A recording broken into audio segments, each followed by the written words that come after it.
ಆತ್ಮೀಯರೇ, ನಾನು ದೊಡ್ಡಬಸಪ್ಪ ಬಿ. ಎಲ್ಲರಿಗೂ ನನ್ನ ಯೂಟ್ಯೂಬ್ ಚಾನಲ್ಗೆ ಸ್ವಾಗತ. ಇಂದು ನಾವು ಚಾರ್ಲ್ಸನ ನಿಯಮದ ಮೇಲೆ ಒಂದು ಪ್ರಯೋಗವನ್ನ ಮಾಡೋಣ. ಸ್ಥಿರ ಒತ್ತಡದಲ್ಲಿ ಒಂದು ಅನಿಲದ ಗಾತ್ರವು ತಾಪದೊಂದಿಗೆ ನೇರ ಅನುಪಾತದಲ್ಲಿ ಇರುತ್ತದೆ. ಇದು ಚಾರ್ಲ್ಸನ ನಿಯಮ. ಇದರ ಅರ್ಥ, ಒಂದು ಅನಿಲದ ತಾಪವನ್ನ ಹೆಚ್ಚಿಸಿದಂತೆ ಅದರ ಗಾತ್ರವು ಹೆಚ್ಚಾಗುತ್ತದೆ.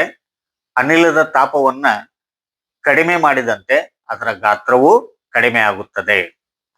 ನಾನಿಲ್ಲಿ ಒಂದು ಖಾಲಿ ಪ್ಲಾಸ್ಟಿಕ್ಕಿನ ಬಾಟಲ್ ಅನ್ನು ತೆಗೆದುಕೊಂಡು ಅದರ ಬಾಯಿಗೆ ಒಂದು ಬೆಲೂನ್ ಅನ್ನ ಹಾಕೊಂಡಿದ್ದೇನೆ. ಒಂದು ಪಾತ್ರೆಯಲ್ಲಿ ಬಿಸಿ ನೀರನ್ನ, ಮತ್ತೊಂದು ಪಾತ್ರೆಯಲ್ಲಿ ತಣ್ಣೀರನ್ನ ತೆಗೆದುಕೊಂಡಿದ್ದೇನೆ. ಈ ಖಾಲಿ ಪ್ಲಾಸ್ಟಿಕ್ಕಿನ ಬಾಟಲ್ನಲ್ಲಿ ನಿರ್ದಿಷ್ಟ ರಾಶಿಯ ಅನಿಲ ಇರ್ತದ. ಈ ಅನಿಲಕ್ಕ ನಾವು ತಾಪವನ್ನು ಕೊಟ್ವಿ ಅಂತಂದ್ರೆ, ಅಂದ್ರೆ ಇದನ್ನ ನಾವು ಬಾಟಲ್ ಅನ್ನ ಬಿಸಿನೀರಿನಲ್ಲಿ ಇಟ್ವಿ ಅಂತಂದ್ರೆ ಒಳಗಡೆ ಇರತಕ್ಕಂತಹ ಅನಿಲದ ತಾಪ ಹೆಚ್ಚಗಾಗುತ್ತ. ಅದರ ಪರಿಣಾಮದಿಂದ ಅನಿಲದ ಗಾತ್ರ ಹೆಚ್ಚಗಾಗಿ ಈ ಬಲೂನು ಉಬ್ಬಿಕೊಳ್ತದ. ಆಮೇಲೆ ಇದೇ ಬಾಟಲ್ ಅನ್ನ ನಾನು ತಣ್ಣೀರಿನ ಪಾತ್ರೆಯಲ್ಲಿ ಇಟ್ಟಾಗ ಇದರ ಒಳಗಡೆ ಇರತಕ್ಕಂತ ಅನಿಲದ ತಾಪ ಕಡಿಮೆ ಆಗ್ತೈತೆ. ಅವಾಗ ಅನಿಲದ ಗಾತ್ರ ಕಡಿಮೆ ಆಗುವುದರಿಂದ ಬಲೂನು ಕುಗ್ಗಿಕೊಳ್ಳುತ್ತಾ. ನೋಡಿ ಸ್ನೇಹಿತರೆ, ನಾನೀಗ ಈ ಒಂದು ಬಾಟಲ್ ಅನ್ನ ಬಿಸಿ ನೀರಿನ ಪಾತ್ರೆಯಲ್ಲಿ ಇಡ್ತೇನೆ.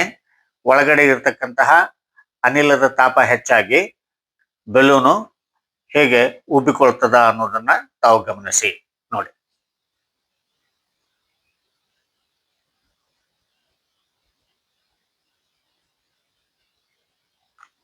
ಓಕೆ,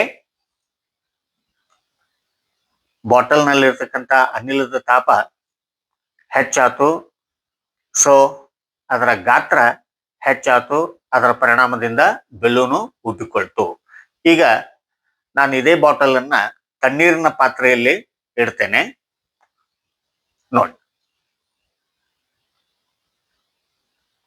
ಈಗ ಅನಿಲದ ತಾಪಮಾನ ಕಡಿಮೆ ಆಗುತ್ತಾ.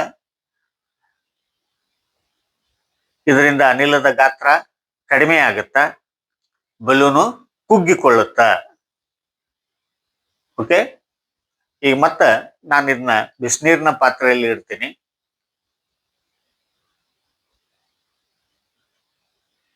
ತಾಪ ಹೆಚ್ಚಿಗಾಗುತ್ತಾ, ಗಾತ್ರ ಹೆಚ್ಚಿಗಾಗುತ್ತಾ. ಅದರ ಪರಿಣಾಮದಿಂದ ಬಲೂನು ಉಬ್ಬಿಕೊಳ್ಳುತ್ತಾ. ಮತ್ತೆ ಇದನ್ನ ತಣ್ಣೀರಿನಲ್ಲಿ ಇಡ್ತೀನಿ.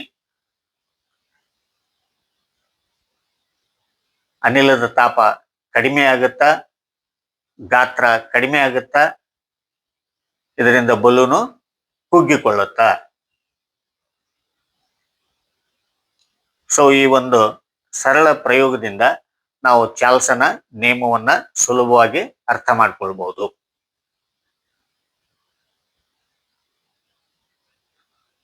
ನೋಡಿ,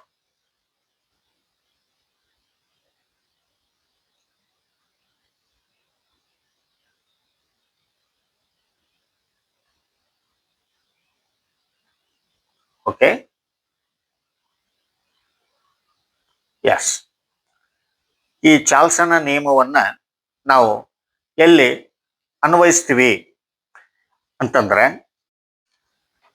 ಈ ಬ್ರೆಡ್ ಮತ್ತು ಕೇಕ್ಗಳನ್ನ ಮಾಡುವಾಗ ಅಲ್ಲಿ ಫರ್ಮೆಂಟೇಶನ್ ಅಂದ್ರೆ ಹುದುಗುವಿಕೆಯ ಕ್ರಿಯೆ ನಡೆದು ಕಾರ್ಬನ್ ಡೈಆಕ್ಸೈಡ್ ಅನಿಲ ಬಿಡುಗಡೆ ಆಗಿರ್ತದ.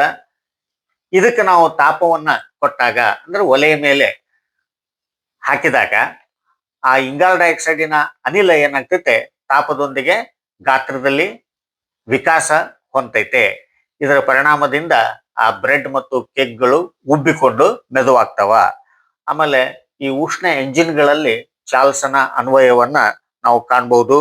ಆಮೇಲೆ ಈ ಬೇಸಿಗೆ ಕಾಲದೊಳಗ ಟೈರ್ಗಳು ಬರ್ಸ್ಟ್ ಆಗುವುದನ್ನ ನಾವು ಗಮನಿಸ್ತೀವಿ ಸಾಮಾನ್ಯವಾಗಿ.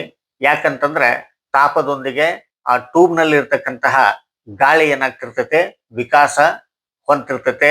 ಒಂದು ಮಿತಿ ದಾಟಿತು ಅಂತಂದ್ರೆ ಅವಾಗ ಏನಾಗ್ತತೆ, ಆ ಟೈರ್ ಬರ್ಸ್ಟ್ ಆಗ್ತದ. ಆಮೇಲೆ ಘರ್ಷಣೆಯಿಂದಲೂ ಸಹಿತ ತಾಪಮಾನ ಹೆಚ್ಚಾಗ್ತಿರ್ತೈತೆ ಅನಿಲದ್ದು. ಅದರ ಪರಿಣಾಮದಿಂದಲೂ ಸಹಿತ ಟೈರ್ಗಳು ಬರ್ಸ್ಟ್ ಆಗ್ತಕ್ಕಂತಹ ಸಾಧ್ಯತೆ ಇರ್ತದ. ಆಮೇಲೆ ಈ ಹಾಟ್ ಏರ್ ಬಲೂನ್ ಅಂತ ಹೇಳಿ, ಅಂದ್ರೆ ಈ ಪ್ರವಾಸಿಗರು ಮೋಜಿಗಾಗಿ ಇದನ್ನ ಉಪಯೋಗಿಸ್ತಿರ್ತಾರ. ಈ ಗೋವಾ ಆತು, ಆಗ್ರಾ ಆತು, ಆಮೇಲೆ ಈ ಜೈಪುರ ಮುಂತಾದ ಸ್ಥಳಗಳಲ್ಲಿ ಈ ಪ್ರವಾಸಿಗರಿಗೆ ಹೆಚ್ಚಿನ ಒಂದು ಖುಷಿಯನ್ನ ಒದಗಿಸುವುದರ ಸಲುವಾಗಿ ಹಾಟ್ ಏರ್ ಬಲೂನ್ ಅನ್ನ ಅಲ್ಲಿ ಒದಗಿಸ್ತಿರ್ತಾರ. ದೊಡ್ಡ ಗಾತ್ರದ ಬಲೂನ್ ಇರ್ತದ, ಕೆಳಗಡೆಗೆ ಬಾಸ್ಕೆಟ್ ನಂತಹ ರಚನೆ ಇರ್ತೈತೆ. ಅಲ್ಲಿ ಇಬ್ಬರಿಂದ ಸುಮಾರು 16 ಜನ ಆ ಬಾಸ್ಕೆಟ್ ನಲ್ಲಿ ಕುಳಿತುಕೊಂಡು ಮೇಲ್ಗಡೆ ಹೋಗ್ಬೋದು.